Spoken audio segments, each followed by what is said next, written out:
What's up, guys? I just finished book number 7 of Vinland Saga, which is the conclusion of the farm arc, the slave arc, whatever it's called.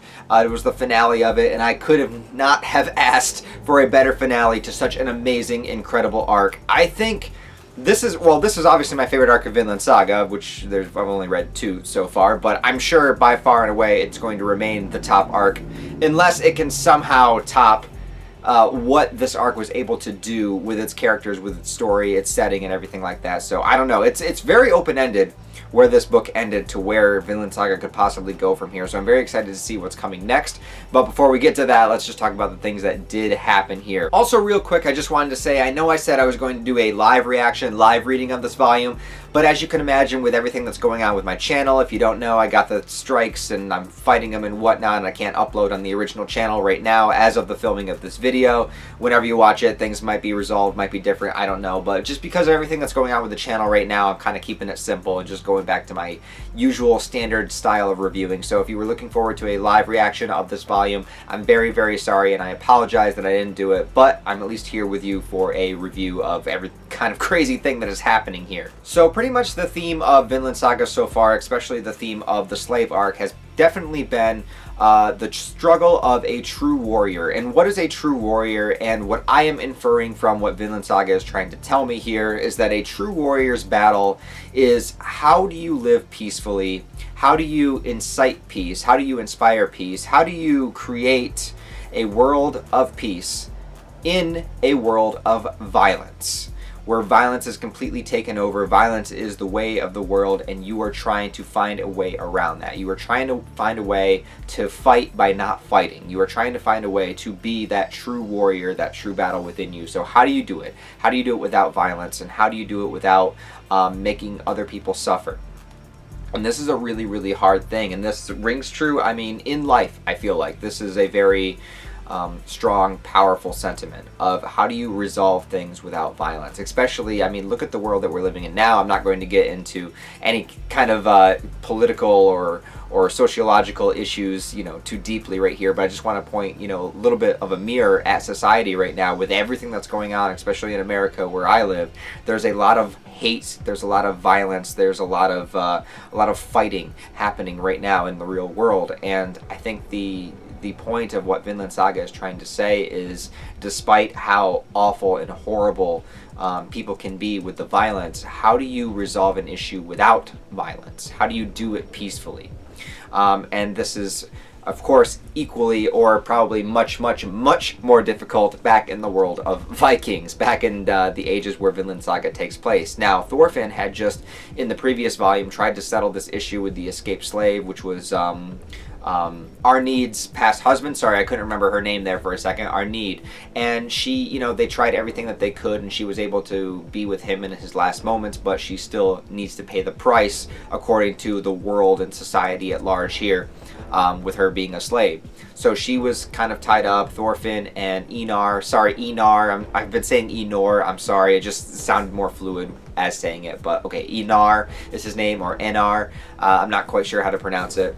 But they are tied up, ready for whatever kind of punishment were to come to them. But Kaito returns to the farm, and he is distraught. He knows the king's coming after them. King Canute is coming, and all he wants is to be comforted by Arneid. And you see this, and I felt this very like sickening feeling watching this, because I understand what Kaito is feeling, but it's so wrong. It's so weak. It's such a weak mindset. It's disgusting in a way, because this is a guy that framed himself as being this once powerful warrior. We learn in this volume also that he just happened to have the same name as this powerful warrior, and so kind of took on his persona and let people think that that's who he was, when really he was a coward. And we learned he was a coward before, but in this volume it's really, really put to the surface, and he's so much of a coward that he just desires comfort and power. You know what I mean? Like, he doesn't work for it. He works hard. He's got his farm and everything, but when it comes to getting people to respect him, when it comes to having that persona of who he is, or who, you know, he was supposed to be, he really just, he doesn't know what to do without that authority, without that title. And so, like, he goes from, on one hand, to acting like he has this ultimate authority by, you know, leading the troops and putting on his armor and saying, we're going to fight against the king and everything. but at the same time, he's so weak that as soon as he returns to the farm, he's just like, oh, I need my comfort. Where's the girl? And we know that, like, for men, girls are very comforting, especially when we're having sex with them, which is pretty much what Kaito expects out of our need pretty much at all times, for sex and coddling, for her to just pet his head, be like, you're a good boy, it's okay, you know, just that comfort feeling. And I understand that comfort comes from being with women, obviously, but, you know, Kaito is, again, forcing it. Like, he's enforcing it by, this is his slave, so it's not earned, you know, none of this is earned by him. He wants the title of being this warrior so that men will respect him, and then he also wants the comfort of a woman, but he has done nothing to earn either one of them. And that's the problem. And then when he finds out that Arnide has gone back to her alpha Chad husband that came back, or, you know, the other escaped slave, well, Kaito gets extremely jealous, and then he starts, again, this is just like, you know, if a guy messages a girl on Tinder and she blows him off and he starts calling her a bitch, it's like, please comfort me, and then the moment that she doesn't want to, it's like, well, fuck you, bitch, you know. So he's got that beta male mentality, and he immediately wants to beat her, like literally physically beat her with a stick. And this is something that I don't believe that Kaito has ever been, you know, very violent towards any of his slaves, especially Arnide. But he's just so his weakness is put on display in so many ways. One, from everything that happened back with the king, you know, with Canute and his son, and you know, bringing the king to his shores, and then he wants that kind of semblance of power, and then he learns that the woman, you know, is with somebody else. I'm spending a lot of time on Kaito here, I'm sorry, but it really affected me when I was reading this. I was like, man, this guy is so, like, pathetically weak. And then, of course, he starts beating her. He doesn't know that she's pregnant, and it's like, ugh. And Snake stops him, which was great. And you know, Snake doesn't want to see this happen. He feels that she should be punished, but he doesn't want to see her beaten to death. But he's like, you know, she is your slave, so if that's what you want to do, continue. But I'm just letting you know, if you keep this up, that you're going to kill her. And unfortunately, it leads to that being the case. So I'll go back to the battle here in a second, but I'll just talk about Arnide for a moment. And what I felt from her is, one, just this overwhelming sadness of what happened. And as she's kind of in and out of consciousness from being beaten, she's having the visions of her husband, or the other escaped slave. I'm sorry, I really can't remember his name at the moment from the last volume, but she's with him. And, you know, he's saying to her that she needs to say thank you to the people that helped her, to Thorfinn, to Einar, you know, before she's able to pass on. But she's just in and out of consciousness, and Thorfinn is there, and so is Einar, and they're trying to get her back to consciousness and everything, trying to get her back to life. And Thorfinn can't think of what he wants to say, and I already knew it was coming before it came, and that was Thorfinn basically realizing that she is about to pass on, and he gives her that comfort of the idea of Vinland, you know, a place of peace, a place of prosperity, a place where the vegetation is luscious and the sun is always out, and it's just like this magical world, which in a way kind of relates to like the idea of heaven, you know, in religion and whatnot. Very a way to kind of comfort people in death, to give them that kind of comfort that you know, once you die, you're going to go to this amazing, wonderful, luscious place. You know, it's the same kind of idea, and it's a way to ease the pain and suffering of somebody about to die. And I love that he went to Vinland, because that's what he saw his father do to the dying slave in the first volume. So I really like that kind of come full circle. Also, Leif Erikson was there, and so we have our team now of Leif coming to get Thorfinn. Einar's going with them, and it was just nice to see them all together. And upon Arnide's death, I really like how, because Einar, you know, he's full of rage and everything, and he wants to go punch Kaito and kick the shit out of him for what he did and everything. And Thorfinn even, well, they both punch each other. Einar punches Thorfinn to get him away from him, and then Thorfinn punches Einar to put him down. And obviously Thorfinn can punch much harder, because he's been hardened through battle and whatnot. And I love how he tells Einar, you know, like, first of all, I love how they called each other brother. I thought that was so freaking heartwarming. Like, I was shedding man tears with that. That was fantastic. But also he says, you know, please don't be suffering with the same curse that I am. You know, you could kill Kaito right here, but your rage, your pain will not go away if you do that. You know, it's he's doing it for Einar. And I think that's the thing when you see stuff like this in media, because some people don't like it in stories, which is like, it's just like, get the vengeance, you know, kill the guy, whatever. But stories like Vinland Saga and some of the other stories that do it, not all of them, but are taking a much more realistic approach when it comes to things like this, because it's not just about the catharsis of the hero getting vengeance, it's about what happens to the psychology of somebody that goes through with that vengeance. Because somebody like Einar, who is for more or less a peaceful person, you know, a guy that knows all about farming and planting wheat and everything like that, he hasn't been through all these kind of horrible battles, he's not a hardened person, you know, he's a man of peace, really, that if he were to go through with this, it would screw him up psychologically. It would, you know, to get a taste of bloodshed, you know, that far into life, and doing it from such an emotional standpoint, not even from sort of a sense of like purpose or duty or to help other people thrive or anything like that. You're doing it purely out of like your rage and emotion. That's going to destroy you. And Thorfinn knows this, and I love how he was able to tell that to Einar, and they were able to call each other brother,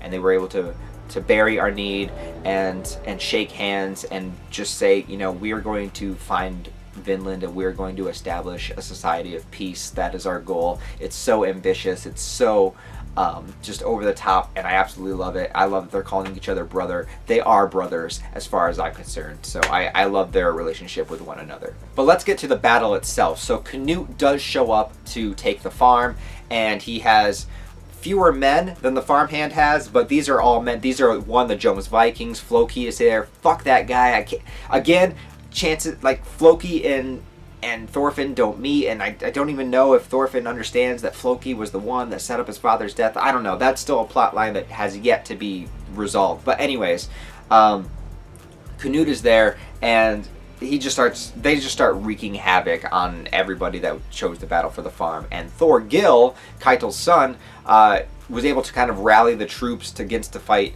against a common enemy without letting them know that the enemy was the king himself, Canute. So once they were there, they were kind of stuck, and they let their pride take over. So he knew what he was doing, and he was basically using them as a bit of a distraction, as well as Thorgil planned to assassinate Canute himself by kind of sneaking around the dock and then you know, swimming through the water to get Canute from behind. And this was a fantastic moment for several reasons. One, because Canute was actually, because he has been training in swordplay, was able to get his sword up quick enough to block Thorgil's blow, which was fantastic, even though he fucked his sword up and couldn't do much after that. But it was still showing that Canute's training has been paying off. And then what's the guy's name? Canute's the soldier in charge of protecting him. Shoot, I can't remember his name. Well, anyways, so he comes kind of roaring back and then has a great fight with Thorgil. Thorgil like rips the dude's eye out, like literally like fish hooks his eye and then pulls him off of him like that. And then Canute comes back in with a sword. There was a great play going back and forth here. But eventually Thorgil was warded off and he kind of swam back, and then you know, what happens with him also is kind of left open-ended, because we find out that because Kaito is kind of unconscious, he was in the battle too, and he got knocked down and whatnot. And so the authority of what happened to the farm went to the person that Kaito decided, which was his other son, Olmar, who just decides, you know, that we should surrender, because this isn't like he is scared, he's terrified, he is you know, he is weak. Also, he is weak, and he is okay with it. He's okay because he doesn't want to see any more bloodshed or any more violence happen. And he's like, it's okay. I don't care what you think of me. Let's give up. This is not worth it. Snake is there too, and we learn, of course, that he was trained by who Kaito represents himself as, but obviously we know that Kaito is not actually that guy, but he still felt some sort of loyalty to Kaito for, you know, housing him, giving him a place when he was at his lowest point and whatnot. So Snake has been fighting along this entire time to try to like pay back the debt from staying at this farm and being able to, you know, taking all this free food and everything that he's been done. He's basically been mooching off the farm for years on end now. So he felt some sort of like obligation to battle. But once Olmar said that we're done, again, he feels obligation to the farm. So Thorgil is just there for the fight itself, because this guy is similar to Thorkel as sort of this like vicious like warmonger type, whereas Snake is here out of an obligation to, or out of a self-fulfilling obligation of loyalty to the farm itself. So whatever the farm ultimately decides is what side Snake is going to fall on. So if they want to surrender, all right, we'll surrender. But before they get a chance to, and this was the crowning moment of the entire arc for me, for what I felt for Thorfinn here, because they have a chance to escape, but Thorfinn decides that he is going to go and try to stop this battle, and he's going to do it without violence. He's going to do it without a sword. He's going to do it without anything. He's just going to go up and ask if he could talk to the king, because he knows Canute from back in the day. And what Thorfinn does is try to figure out a way to make sure that violence is a last resort, to make sure that fighting is the ultimate last resort. So what can you do in a particular situation to end the situation without bloodshed, without fighting? According to Thorfinn, he doesn't know these people. He doesn't know, they are not his enemies. They just met today. There's no sense for them to fight each other, to kill each other. So he goes up and asks to talk to the king, which obviously they find ridiculous. So one of the guards just starts beating the shit out of Thorfinn, like to get him out of here. And while they're doing that, the other guards are kind of watching and taking bets on how many hits Thorfinn can take, because the guy tries to punch him out, and Thorfinn is okay, because Thorfinn knows how to take a punch. He knows how to move his body just slightly enough, you know, when the punch is being thrown. He knows how to loosen himself up. He's been through this. So they start taking bets on how many punches that this guy can take, and Thorfinn's like, how about I place the bet too? And he's like, how about if I can withstand 100 punches, you let me talk to the king. And they accept it. And so Thorfinn sacrifices his own body, his own well-being, to achieve an end through peace. And he lets himself get hit 100 times by this dude, who's no joke. This dude is big, right? And I'm sure as the guy got closer and closer to 100, the punches became a lot weaker, because punching does take a lot out of you. Like, it actually is pretty, like, exerting. Like, go punch a bag a couple of times with, like, real good solid punches. Like, you get winded, right? So if you're punching somebody 100 times, probably by, like, I don't know, punch 50, the dude's punches are pretty weak after that. But anyways, Thorfinn still takes it. He gets his face completely fucked up. And the guy's like, wow, like, you are all right, fine. We'll let you talk to the king. You're amazing. And Thorfinn is amazing for doing this, because this is just, imagine being in front of all those people, and you're in the midst of a war, or not a war, but like a big battle for something, and you know, he's truly trying to stay true to his vow of non-violence and to what his father taught him from long ago. I was amazed with what Thorfinn was able to do to accomplish this goal, and he actually managed to do it. He actually managed to get an audience with King Canute, which was a great thing to see them kind of reunited after all this time. I do love how he brought Einar with him for Einar to tell him off, and Einar's like, you know, you don't know what you're talking about, like, look at all this shit that you've done. And I love that he just, like, was able to go off on him, because you know what, Einar deserved that. After everything he went through, like, falling for our need and all that, and not taking the vengeance against Kaito and everything, Einar needed to vent, to release, to get that kind of frustration out. And I love that he was actually able to do it face to face with the king himself. Now, Canute's idea here, his strategy for what he's trying to do, I'll be honest, it did kind of confuse me, and I did try to read it 2 or 3 times to grasp the idea of what Canute was getting at. So I might have this completely wrong, but I think that Canute is saying that what he is trying to do is to unite all of these Vikings, which are known to be like the most vicious and violent, you know, war-hungry, war-mongering group of people, and get them all under his leadership, all under his command, so that eventually there won't be anybody left to fight, because they'll all be with him on his side underneath his kind of rule. So what Canute is trying to do is create a world of peace. But to do that, he's got to get all of these warriors on his side. He's got to bring everybody together. He's got to unite them. And unfortunately, he can only do that, he feels, through this kind of conquering and violence to begin with. So once he conquers enough, they'll all become unified together. I think that's kind of the idea of what he's saying. And correct me if I'm wrong.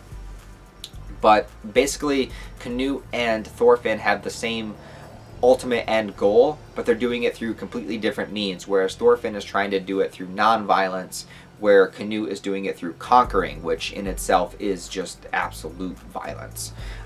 So when they're able to talk to each other and find that common ground, and Canute sees how different Thorfinn has become, they both become so different. They've both become completely like a 180 difference from where they were before. Thorfinn, this kind of revenge-fueled madman, now trying to solve things with peace and words, and Canute, this kind of fearful, scared little child, now becoming a cold-hearted ruler.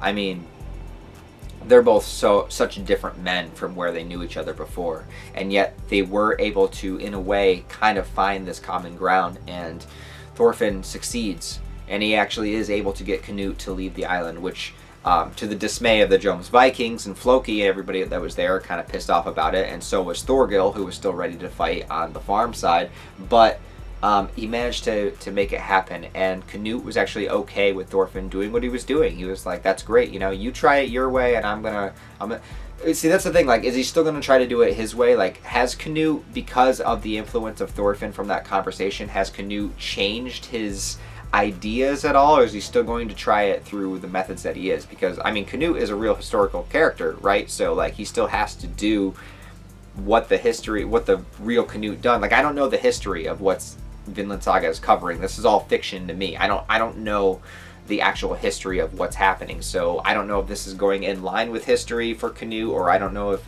the author is taking his own liberties with history and changing it up and doing a Tarantino thing. Like, I don't know what the actual history is, but I can imagine that Canute might be a little bit influenced, a little bit swayed from what Thorfinn said, and maybe that's a bit helpful to getting him out of that kind of dark place where he's seeing his father's severed head everywhere, every decision that he makes, because he was actually able to smile, he was actually able to laugh. Thorfinn got a laugh out of him, and this is something that Canute probably hasn't done for a very long time, so maybe it's kind of dissipating that sort of lingering memory of his father behind him. I don't really know, but we'll see what happens with that. Other than that, this volume ends, and the arc ends with Thorfinn returning to Iceland after all this time, which was crazy. Like, can you imagine? Like, he's been gone since he was 6, and now he's back at, like, what, 2021, something like that? So, long time.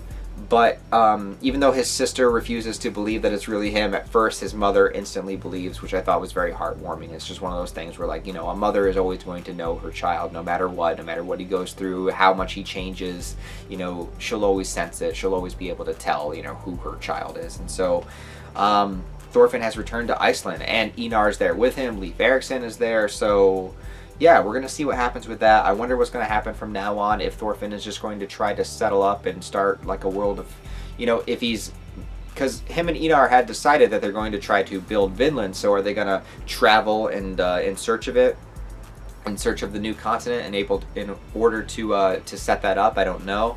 What's going to happen with Canute? Is he going to change his ways? And then we left the characters, you know, Snake and everybody, they're back at the farm, so I don't know if we're going to see them again. I don't know if Snake was a farm arc only character, or if he's going to return.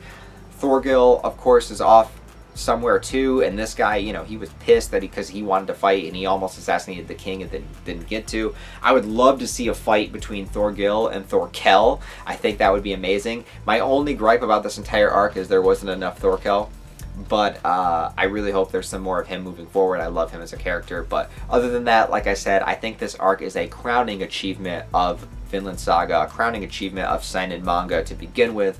I loved the ideas and philosophies that were heading through this arc, the character development of Thorfinn, how he starts this arc just being absolutely depressed and just accepting his life as a slave, to being able to fight without fighting, to be able to find that way. What is the course of a true warrior? It's to fight without fighting. And I love the development between Canute and everything that's happening with him, how different these characters are. Einar, I love him as a character. I'm so happy for his introduction. And it ends with Thorfinn making his way back to Iceland. So that I just can't wait to see what's going to happen with him. What is he going to want to do? Is he going to want to start a family? Is he going to just go straight to try to find Vinland? You know, what is going to happen with these characters? I absolutely adore this story and its philosophies and what it is doing with Thorfinn and the journey that he has gone on, and I just wow, like, I can't wait to see what's going to happen next. So let me know what you guys think about the finale of the farm arc. What did you think about it? What were your favorite aspects of it? Did you like the escaped slave segment the best? Did you like this final battle the best? Did you like, what did you like best about it? What called out to you? What resonated to you? And how do you feel about Thorfinn's philosophy of being able to fight without fighting?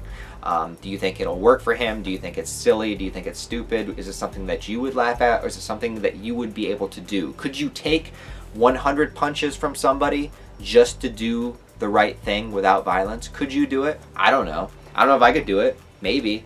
But yeah, thank you guys very much for watching. I do appreciate it. Thanks for the support in the meantime while my channel is kind of in limbo. Other than that, in the link below, you will find the Discord link, so you can join that and chat with me and some other people in there that are fun. There's the Patreon link, which a couple of tiers in there. It also helps you support the channel, so give that a consideration if you will. Please give the video a like, thumbs up, share it with other Vinland Saga fans. Other than that, guys, I hope you have a wonderful day, and I'll talk to you next time.